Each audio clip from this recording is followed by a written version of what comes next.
Okay, your turn. We're both waiting for the other guy to start. I took a breath and then I thought, no, I'll let Nick do it this week.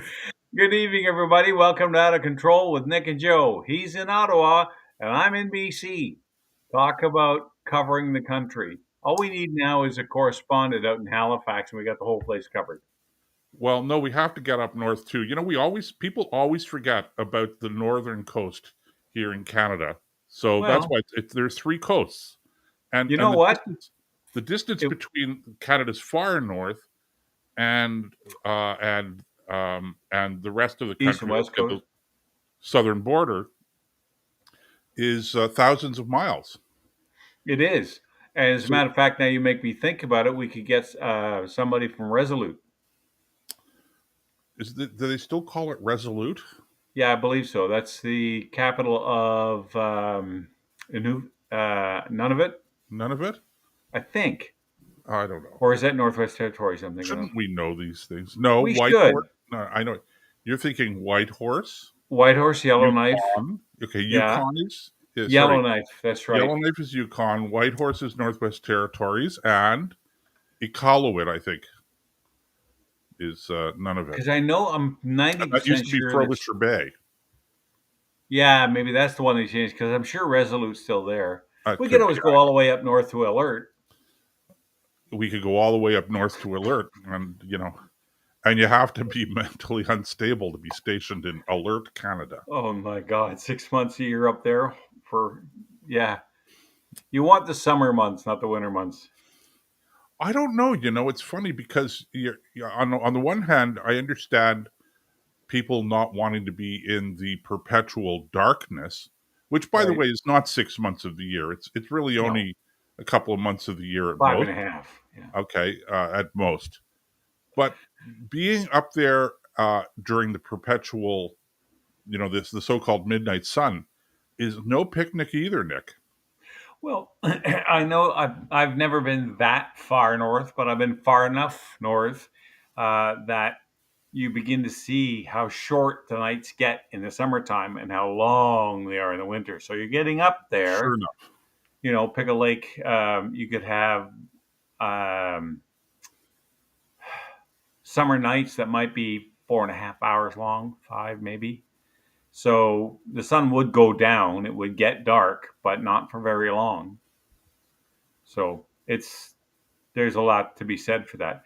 Now, funny we should mention Alert because Alert is more properly known as Canadian Forces Station Alert. Now, the reason I mention that is because there's something I'm just losing my mind over. Look, you and I both know what it's like to serve. We've both worn the uniform. Even back in the late 70s and early 80s, the defense budget was never what it was supposed to be.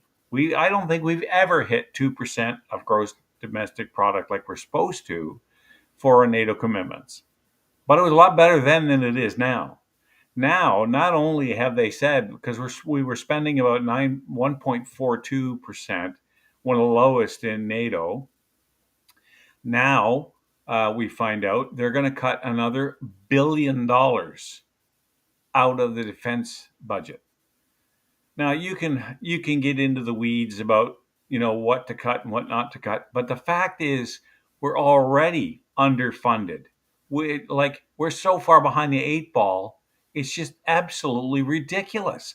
On top of that, we just gave Ukraine $650 million for the defense of their country. Now, this raises two questions. First of all, how are our national interests served by propping up Ukraine in this war? Because really, it's a border war between Ukraine and Russia. And somehow NATO thinks it's their fight too. Why you would include Ukraine in NATO when you said you never would, blah, blah, blah, all that stuff. But what about our guys? We still, to the best of my knowledge, they're still having trouble feeding the guys, making sure they have the right equipment, uh, rifles, not so much rifles, but ammunition, food, flak jackets, helmets, all the basics every day. You and I spent quite a time talking about this when it first hit the news. But now you go and cut $1 billion. So really, what you've done is cut by $1.63 billion, because that 630 billion you just gave to Ukraine, or million, I should say, could have gone into our own defense budget. They have capabilities at our expense that we don't have.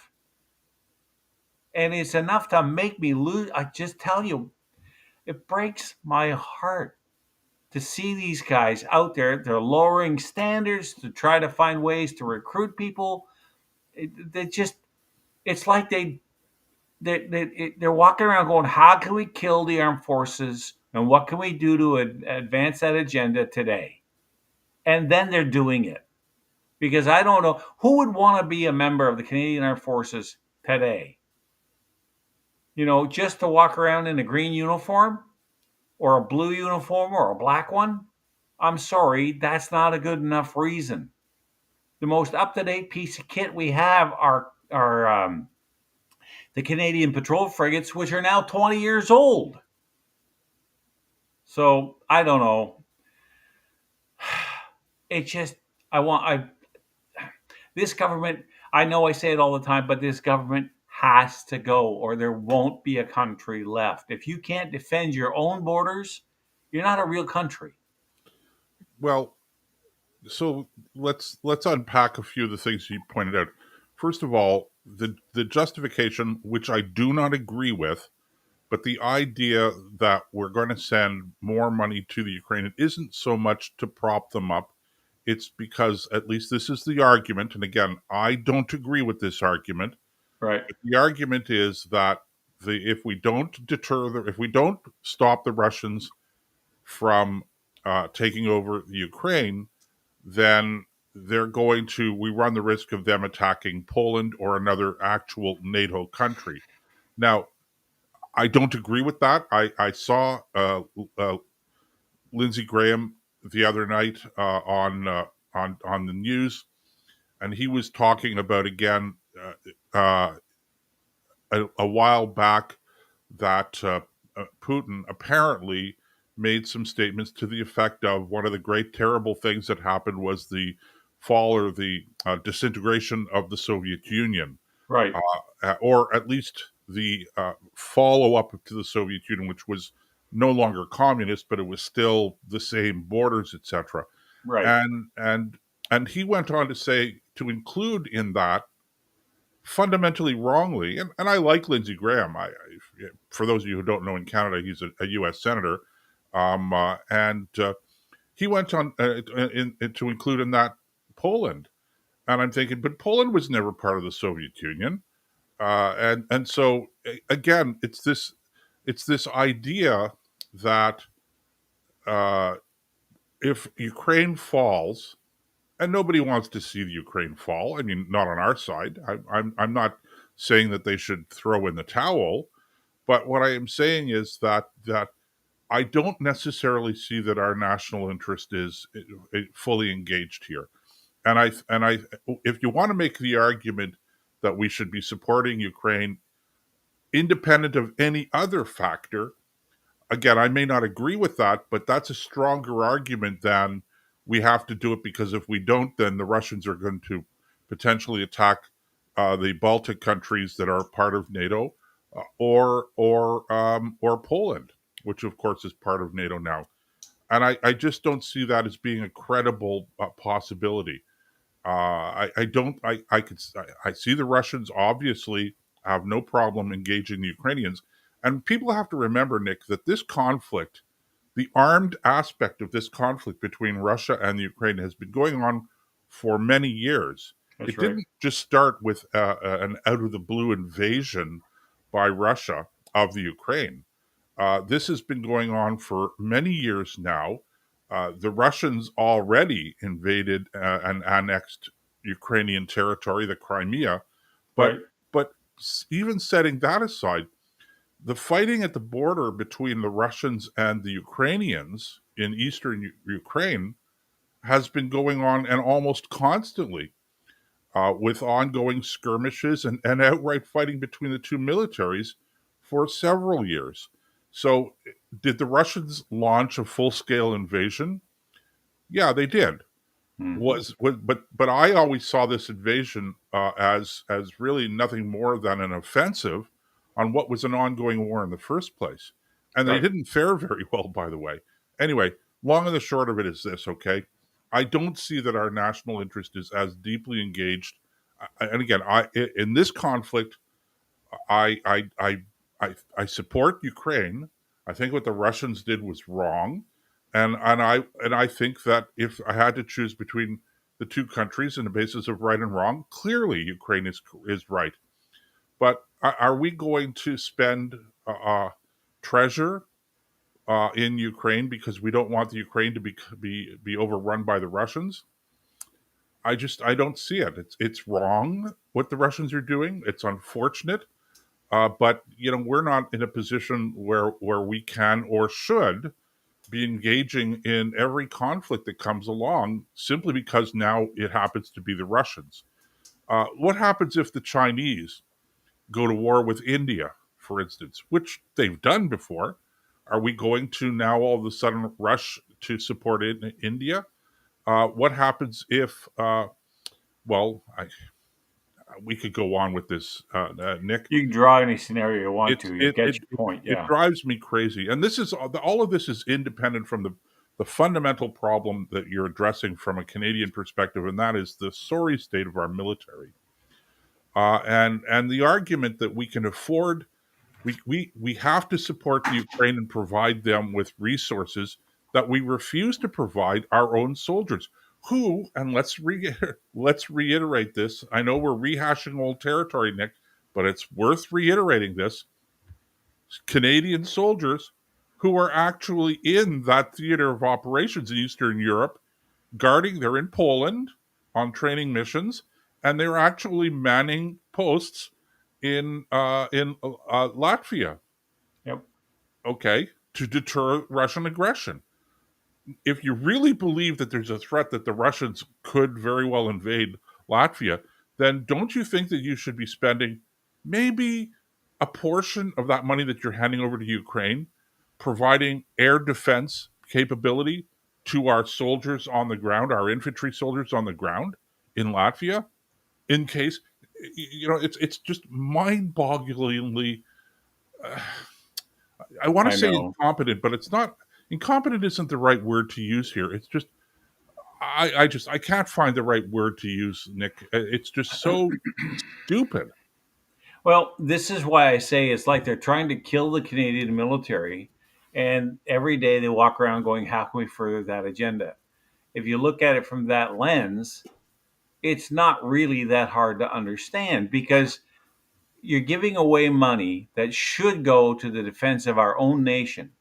And we suffer from a couple of things. First of all, most Canadians don't rank the military very high, except for that blip they got with Afghanistan on their priorities list. Everybody's all about healthcare. Everybody's all about the climate. A thousand other things before you get to defense. And the other thing we suffer from, the reason we suffer from that, is because we've been hiding under the American shadow since pretty much the 1960s. We have not been able to defend ourselves without the help of Uncle Sam. Now everybody says, "Oh, who's going to attack Canada?" Well, not geography, but geopolitics changes all the time. Would you say that now, considering China? Would you say that now, considering the Russians are rebuilding bases in the high Arctic and claiming a big chunk of our territory as theirs?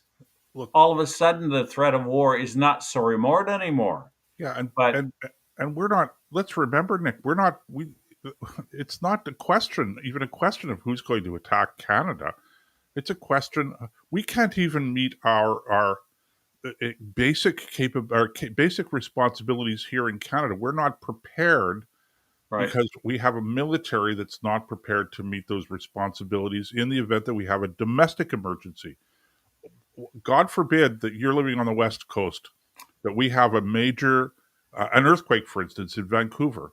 Okay. yep, How do we respond to a national domestic emergency like that? Okay. Because the police aren't going to do it. We would activate the military, as we do from time to time in situation in Well, we emergency. did this summer during some of the forest fires. Exactly. Okay. How do you get we don't even have large forces to deploy in emergency situations anymore, let alone having the capability to bring them into emergency locations properly.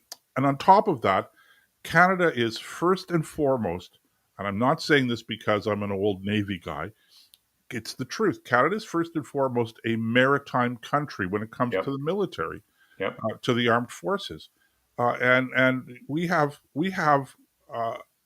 I stand to be corrected on this, but I think we have the largest coastline Yeah, we in do. the world, Yeah. and so our Navy. People think about the Navy fighting wars and things like that, but that's only a very small portion of what our Navy is responsible for. Our Navy is also responsible for search and rescue.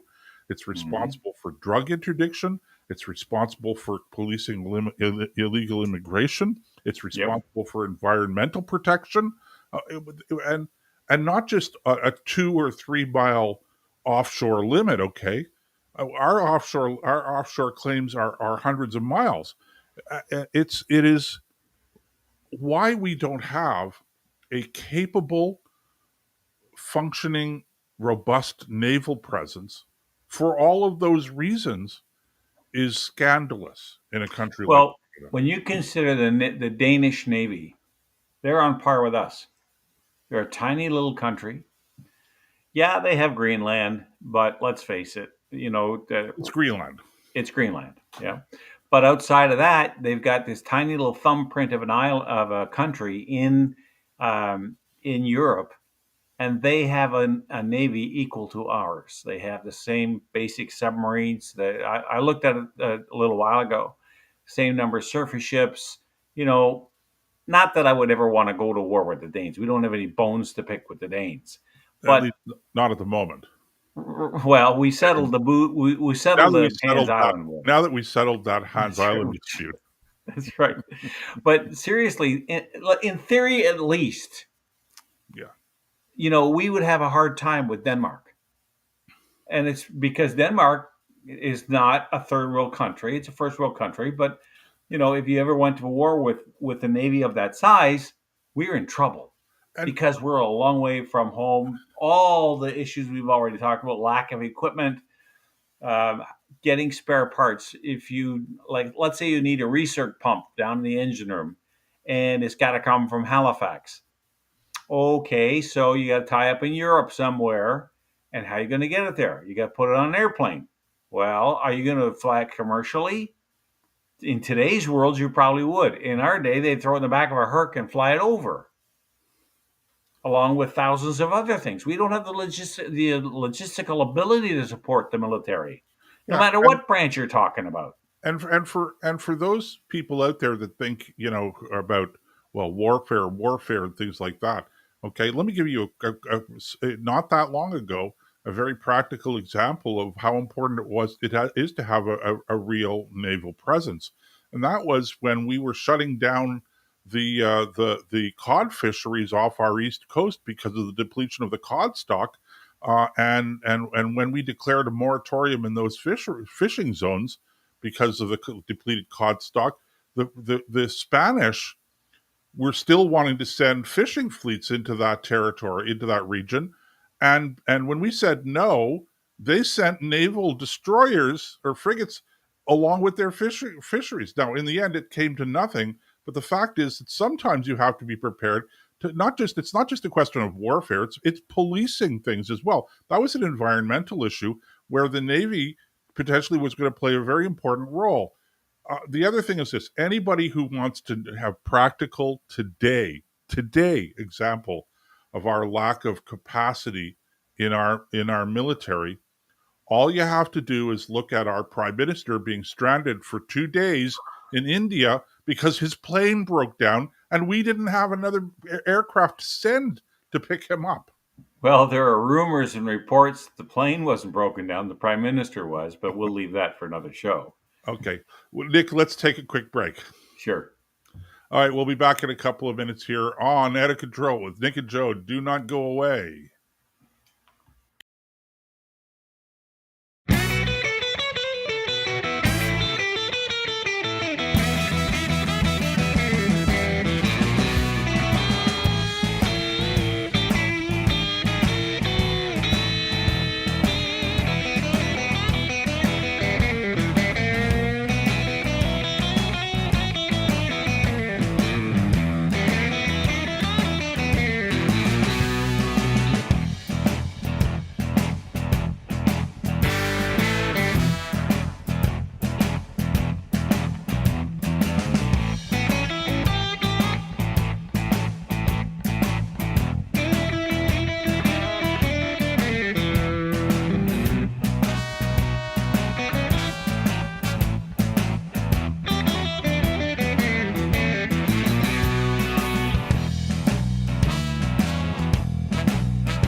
right. Well, Welcome back. My turn. My turn. yes. Welcome back to Out of Control Welcome with back. Nick and Joe. And every time we come back from a break or we start the show, we give a very practical example of how out of control.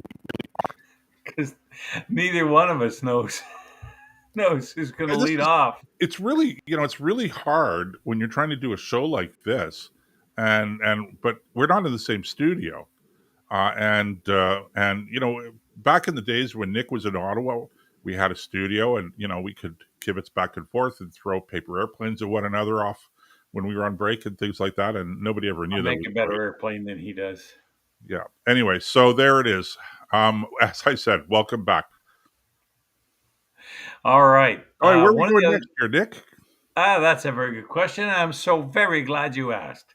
I was in church today and I noticed something. I'm seeing a few more masks. And my wife, who works in a retirement home here in Victoria, is going to have to, starting Tuesday, to wear a mask as she transits through the building to her office. Now, they're not doing a full blown lockdown. They're not making the patients mask up, but I see it as the beginning of the tip of a slippery slope. And when I think about this, there's going to be in my opinion, there's going to be far less. No, that's the wrong way to phrase it. The appetite for this will be much reduced, and that people have had enough. First of all, these things, if you can prove anything out of COVID, you can prove the masks didn't work. All they did was relegate people into little robots and locked in their houses or in their apartments, and for 2 years suffered. And people have had enough of that. But that doesn't mean the government isn't going to try. We've seen it in some of the hospitals out your way. I believe there's one in Ottawa. There's another one in Kingston, I think, where they are now mandating. Mandating is too strong a word. They're going back to masking and social distancing and all that other stuff, all that nonsense we just got rid of. Now, I've been telling people, starting in October, this is coming. And that who knows by what's going to happen by December. I've heard things like a full blown lockdown. And I think people, if you think the truckers' convoy was a big deal, wait till you see what happens if they try this. Yeah, there won't be a lockdown. Number one. Number two, I think the real thing here is, look, I always avoid the argument about masks being effective one way or the other. To me, it doesn't matter, okay? Are they effective or aren't they effective? Let's say they aren't effective, then who cares? And if they are effective, great. If you're worried about getting an illness, whether it's COVID or any other thing, wear a mask. I don't care, because the beauty of wearing a mask is it protects you, if you believe it protects you. So wear a mask. I can't, if I'm not wearing a mask and I'm just running around coughing and, sputtering and all that stuff, spreading all of my terrible viruses and diseases, etc., and you're wearing a mask, you're not going to get sick from me. So the, I don't have a problem with people wearing masks, and I refuse to be drawn into the debate about their effectiveness. I don't care, because I think that that's an irrelevant argument. And I'll tell you this also, Nick, okay? I think it's a mistake for us to engage in that argument. I think it's a mistake because then it gives the whole credibility to the well, what does the science say, etc. I don't know what the science says about it. I don't care. It's if you believe that masks are effective, and who knows, maybe they are, then wear a mask. It all comes down to personal protection. You will not, if masks are effective and you're afraid of catching something and you wear a mask, you will not catch something. That's it. End of story. Don't make me wear a mask. Because That's where it's the same thing with the vaccinations, okay? We have to get vaccinated. All right, fine, get vaccinated. I don't care. Personal choice. Then they tell you you can't go into a movie theater without being vaccinated. And I'm going, well, why not? Well, because you might give COVID to who? To the people who were vaccinated? The whole idea of being vaccinated is you're supposed to be immune. Of course, we know absolutely. I don't have to.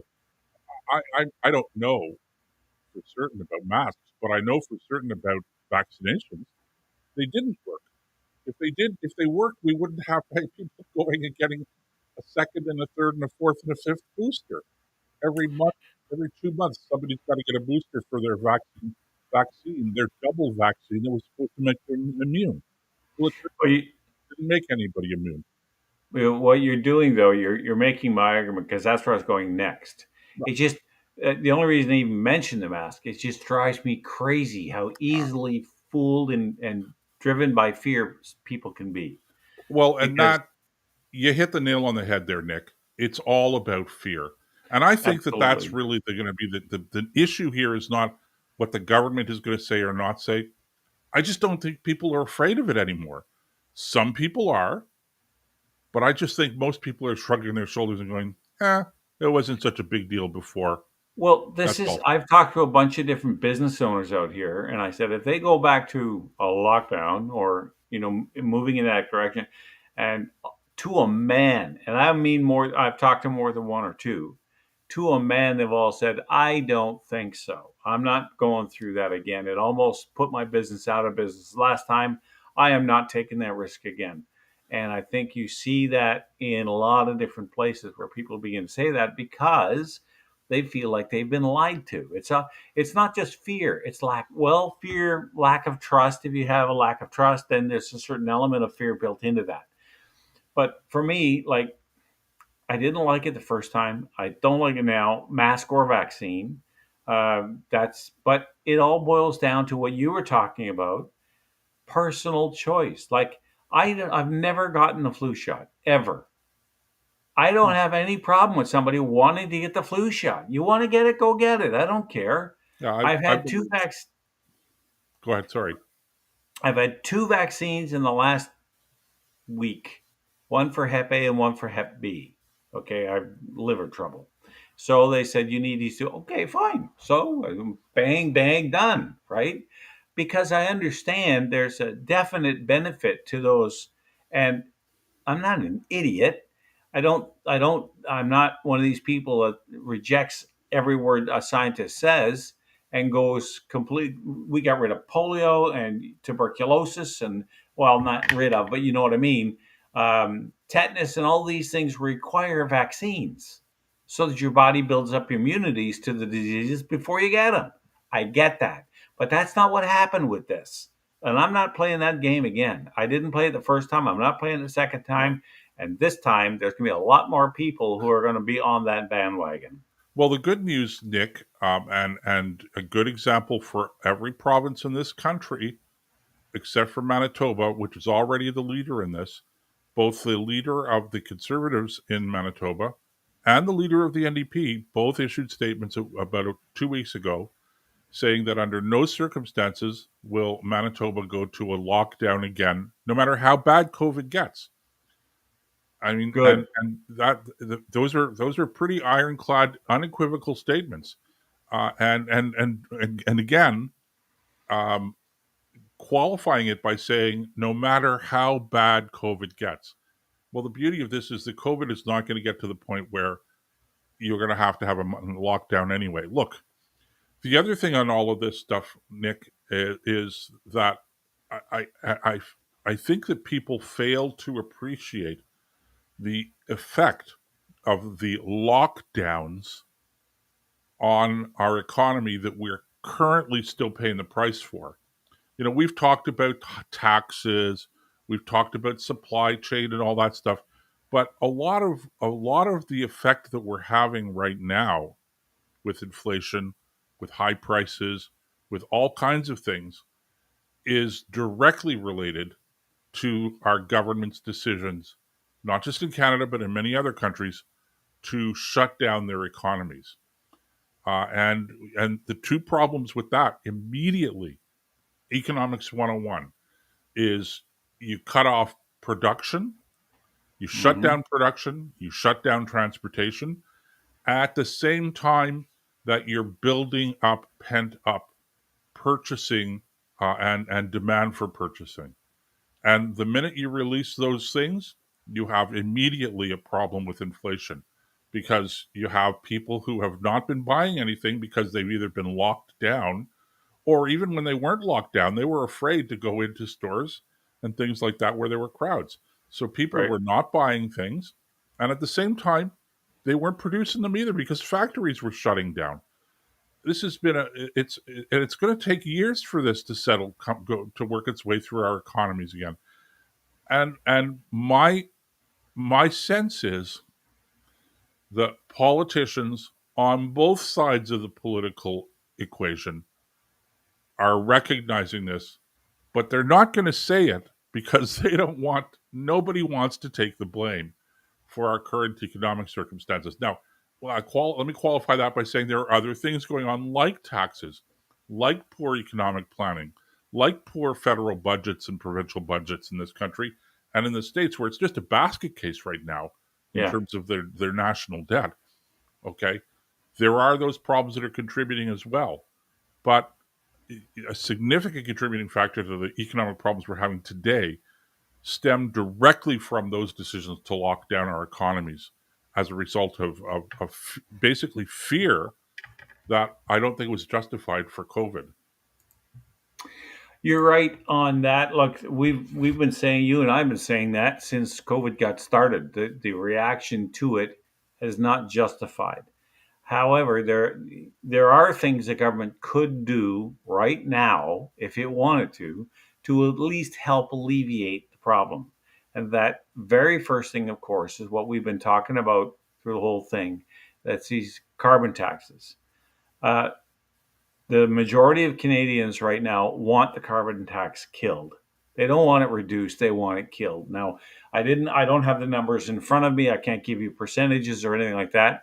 But it doesn't take a rocket scientist to figure out that if you raise the price of fuel by 10 cents and it's only a tax, that's going to have, well, for whatever reason, the price goes up by 10 cents, tax or, the cost of production, whatever it is, every time the amount of the cost of energy goes up, it's going to have upward pressure on the economy, on inflation, because now everything's more expensive to produce. And the buying power you have in your dollar bill or your loonie now is shrunk. Like a loonie's worth about a quarter now compared to well, you can go back 50 years and what's the buying power, because inflation's been eating away at it. Inflation is so insidious because people don't see it every day until the price goes up. And then instead of spending $20 to fill your car, it now costs you 70. Well, what happened? That means that your $20 bill got stretched out to a $70 bill and you have no control over it. And that's what's driving the cost of living. And that's where when you see the Bank of Canada say, well, we're in for some austere times, pardon my language, but no shit, Sherlock, where have you been? We've been going through this since before COVID. And the government will not let up on this idea of a carbon tax. And that's another reason why these bunch of bandits have to go. So we'll see what happens. And with that, let's go for our second break of the evening, Nick. All right. So we will be back in a couple minutes here on Out of Control with Nick and Joe. Stay tuned. More fun on the way. Ice cream. Give me ice cream with whipped cream. Ice cream. Give me ice cream with whipped cream. Ice cream. A million flavors, let's just do it. Tie me up with ice cream. Sunny days need that cold hit. Ice cream. A million flavors, let's just do it.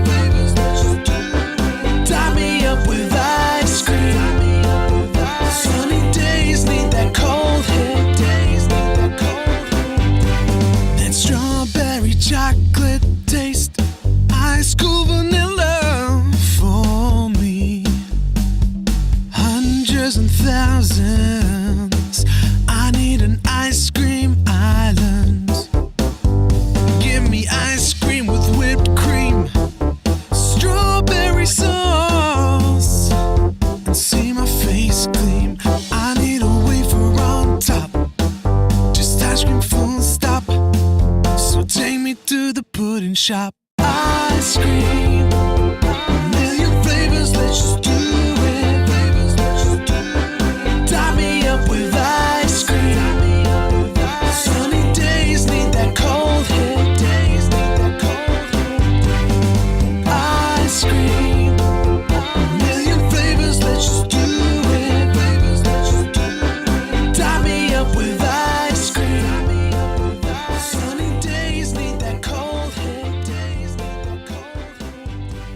That strawberry chocolate taste.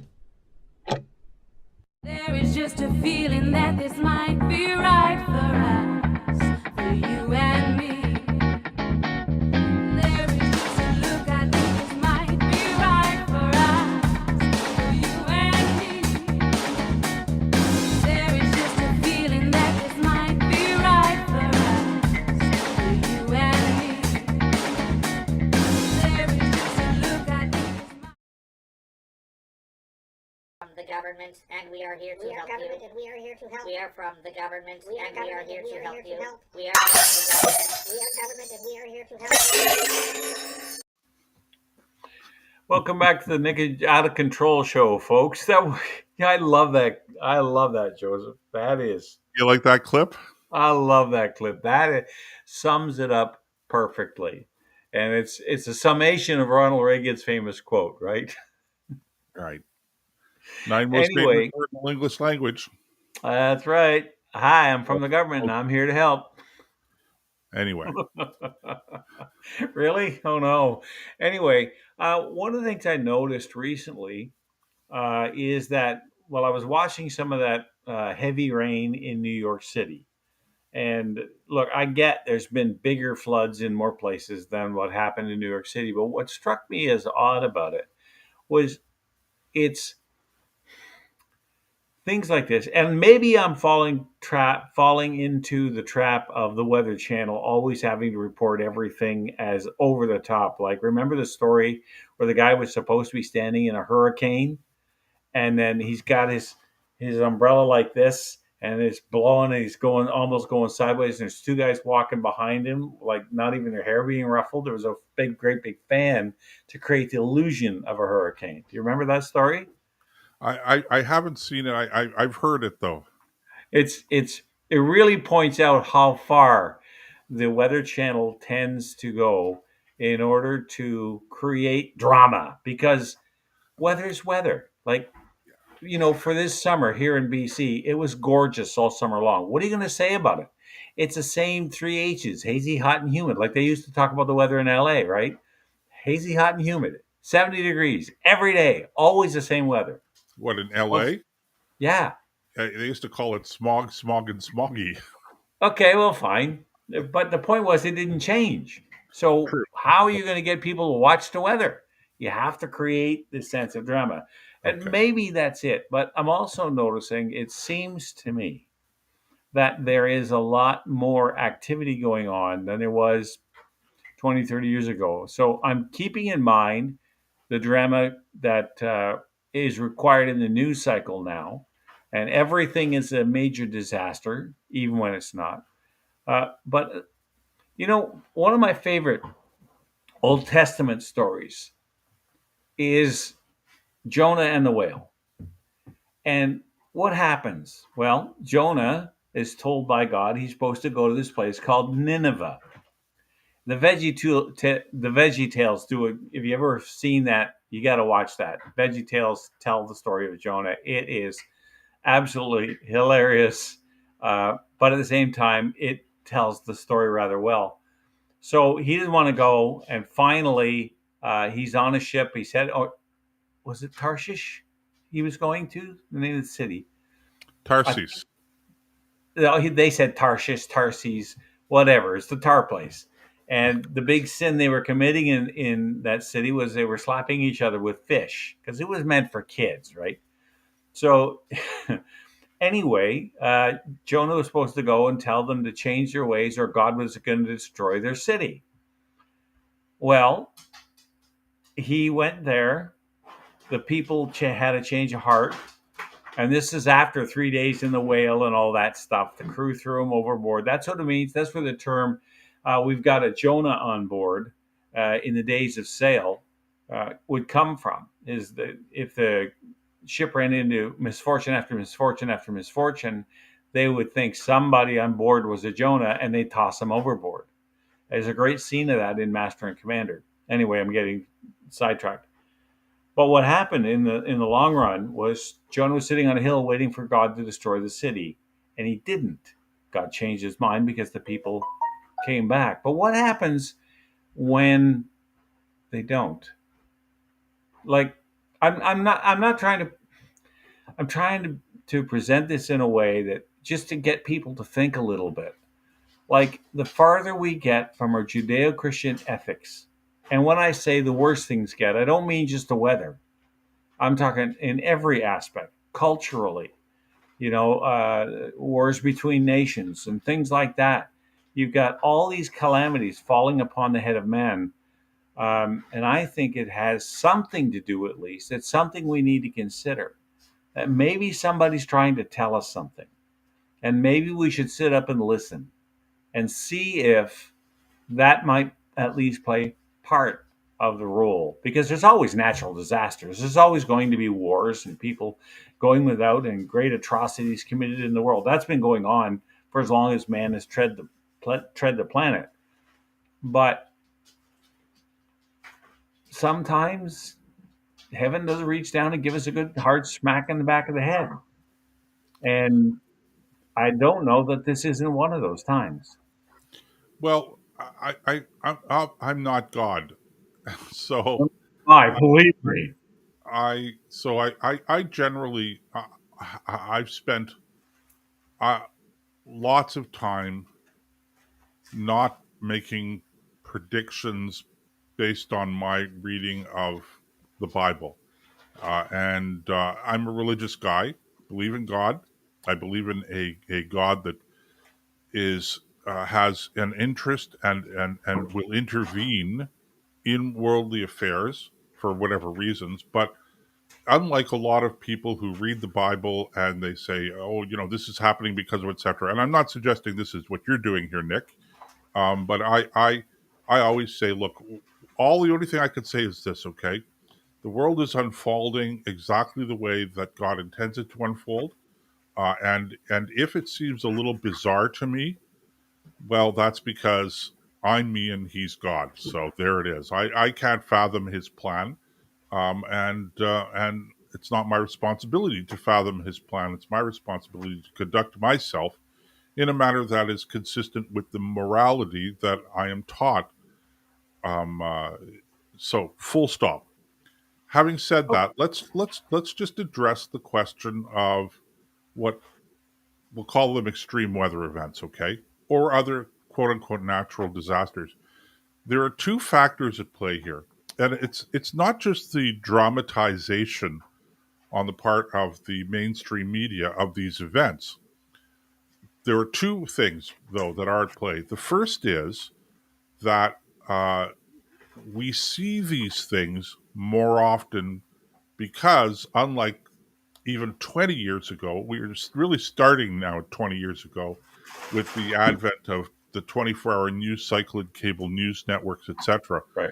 Before, these kinds of things happened, and we may read about them in the newspaper, but we didn't get every 15 minutes live reports from New York City where they had a lot of flooding. It might be the next day before I read about it in the newspaper, if you read about it in the newspaper at all. So it's in our faces more, and it gives you the illusion that it's more prevalent. But in fact, it's not.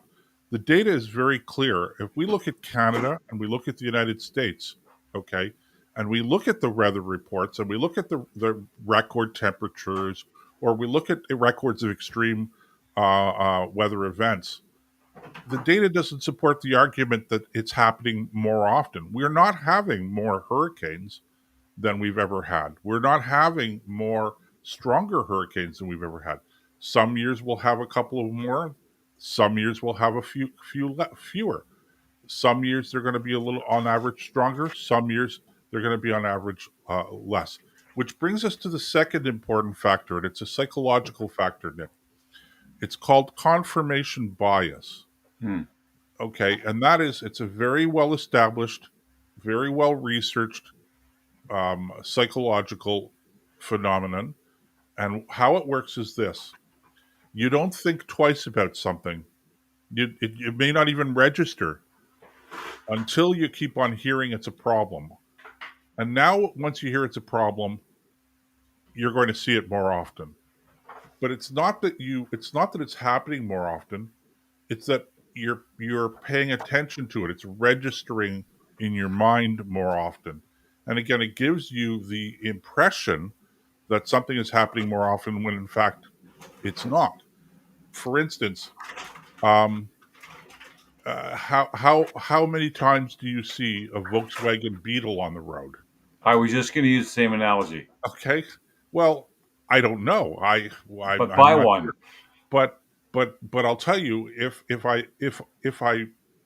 read a story, a magazine article about the history of Volkswagen Beetles, then I'm going to notice every single one that I pass on the road for a period of time until it goes out of my mind, right?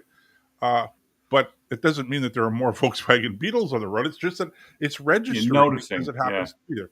This is called confirmation bias. So people wrongly, when they hear climate change is going to cause more extreme weather events, then all of a sudden you notice when you notice an extreme weather event. Okay, well, but look here, I did a podcast with Tom Harris a couple of weeks ago, and I was telling him, I said, people talk about hurricanes, right? Well, they forget. Now I don't have the exact dates in front of me, but we had not hurricanes, tornadoes. So we've never had tornadoes before. Well, in eastern Ontario, we have dozens of tornadoes touch down every year. Didn't they just have one a couple years ago in Ottawa? They did, and we had actually another one this year, a small one in Barhaven. You would know where Barhaven is in Ottawa, I being do. from the area, but um, but uh, in Edmonton, and I stand to be. It was in the 70s. I'm going to say 70. I'm going to say 78. But in Edmonton, they had a Category 4 tornado touchdown in Edmonton, killed dozens of people.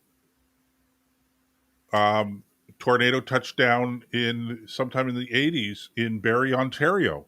I remember that. Killed, it didn't kill dozens, but it killed, I think, 8 or 9 people at the time. I don't have the information in front of me, but Was it Barry or? Oh, it doesn't matter. Barry yeah, there Guthridge. wasn't one in Barrie. But the point is, these things happen, and they're not happening with greater frequency. Well, It's I just that you don't want to notice give them. I don't want to give you the illusion, first of all, that I believe that climate change. I think people blame things on climate change that's Right. undeserved, and I'm on the same page you are. The only thing I'm thinking about is that, look, from a faith perspective, God has intervened a number of times, pretty substantially in the course of human history, Sure. and He's not beyond doing it again. And I Sure. just think that in this case, it's wise not to shut that out of possibility. That at least some of this, and I'm not God either. I don't know. My attitude is pretty much the Catholic version of yours. Just live your life as sacramentally as you can, do the best you can, and what happens happens. You can't worry about a lot of this stuff. I'm just seeing stuff that's going on and asking myself, is this just nature being nature, or is somebody trying to get us to sit up and take notice and maybe, consider the Well, way we're living our lives? well, I always remind my friends of the story of Job. Of course, Yeah, no kidding. without getting into the whole thing, but Job does confront God, and because he's a righteous person. Yep. He has not sinned, but still he's visited by these terrible calamities, and he loses his family. He's sick. He loses his fortune. Yep. He's poor, decrepit, ill, and finally he's had enough, and he confronts God because all his friends were telling him, "Okay, you must have done something wrong. You must have done something wrong. God is punishing you." And he keeps on arguing back, "No, didn't do anything wrong. No, didn't do anything wrong." He keeps on standing defending his corner Yep. resolutely. And then finally he's had enough, so he confronts God. And he says, basically, and I know I'm paraphrasing here, God, come on, I followed your Enough's commandments. enough.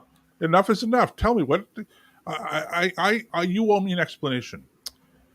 And God answers him. Does he ever? And the answer God gives him is, you know what? You're right, Job. I owe you an explanation. But before I do that, maybe you can answer me one question. Where were you when I created the earth? In other words, Actually, Job, he asked him a bunch, but anyway, I love the story of Job, by the way. Job, you're right. Okay.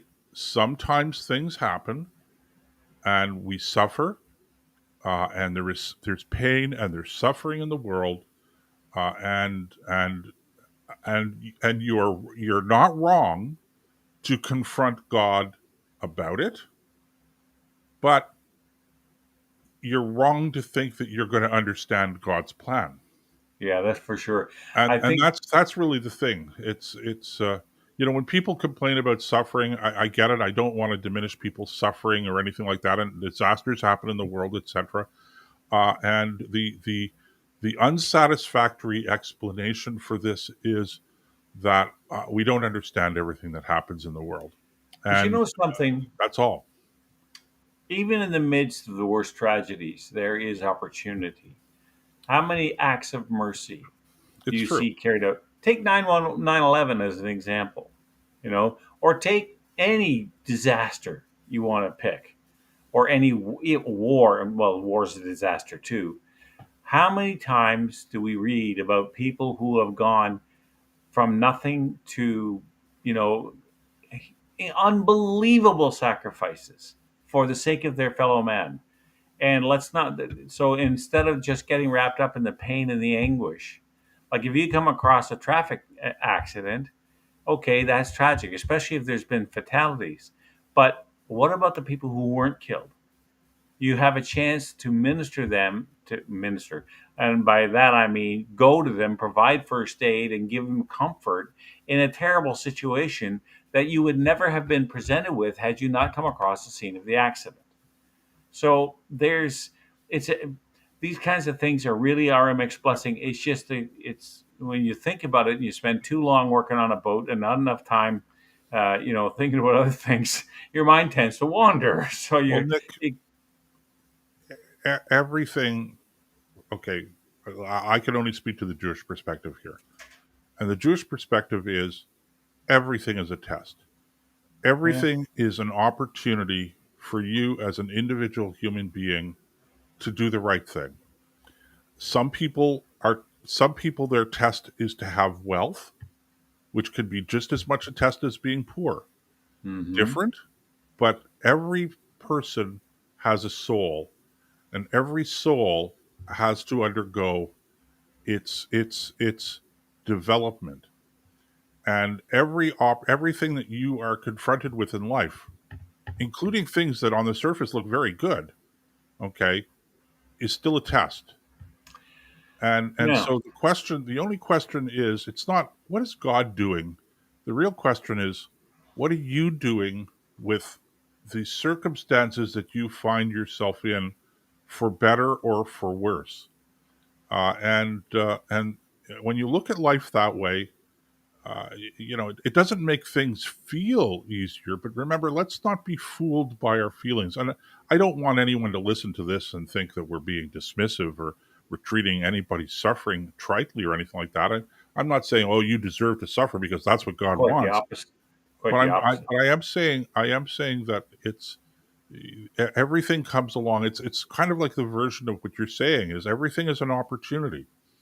You always, whatever your day brings you, you have an opportunity to do good or to not do good, uh, in the context of whatever you're confronting in that moment on that day. That's right. Well, that sounds very much like the Christian way of looking at things too. There's not much difference Well, between the two. you guys did get a lot of stuff from us. Hey, listen, we the the Christian church has its roots in Judaism. Let's just be honest about it. So there's a lot of similarity there. Anyway, one thing we didn't get to tonight, which I was kind of hoping we might, was the India-Canada scandal. Oh my God. So all I'll say about that, because I'm looking at the clock here, we don't have much time left, is he did it again. He absolutely did it again. Not only are there scandals and rumors, and you can find out what those are on YouTube, I won't bore you with it, about what happened in India, but then he blames India publicly as the prime minister for India being involved in the murder of a Canadian citizen on Canadian soil. That's a really good way to defrost and lessen the tension, isn't it? Oh, wait. No, it's without not. presenting any evidence. Yeah, and now No. the Sikhs like it. I was looking at a article about that today. They're glad he did, but now they're worried because they think it's open season now. Well, in Mr. Trudeau's defense, okay, the whole file was screwed up beyond recognition. He starts off by accusing India without presenting any evidence. And then when people are ridiculing him for having done this without presenting any evidence, he issues a statement. And what's his statement? His statement is, well, we have evidence. Well, what's your evidence? Well, our security agencies are you ready? This is an exact quote. Are pursuing credible allegations of possible links. Oh my God! So that's because I hadn't read that. Yeah, and I'm going, okay, in other words, you don't have any evidence. Now, again, in fairness, after that didn't go over very well, then they did release some video evidence, and that which now that I look at it, I'm going, okay, I can see now maybe there's something there, but the fact is, you don't go out of your way to accuse a foreign government of doing something without at the same time presenting what that quote unquote credible evidence is. And it's just how could a prime minister possibly when he's confronted about evidence talk about credible allegations of potential links? Because you know what'll happen next. India will roll out the credible evidence about what the dog sniffers found on his airplane. Like this is, look. Remember when Stephen Harper was trying to set up a free trade agreement with India? He was actively working on that. India is the largest populous country on the planet. There's 1.7 billion Indians. They're more populous than the Chinese are, and they're a kind of, I'll call them a democracy.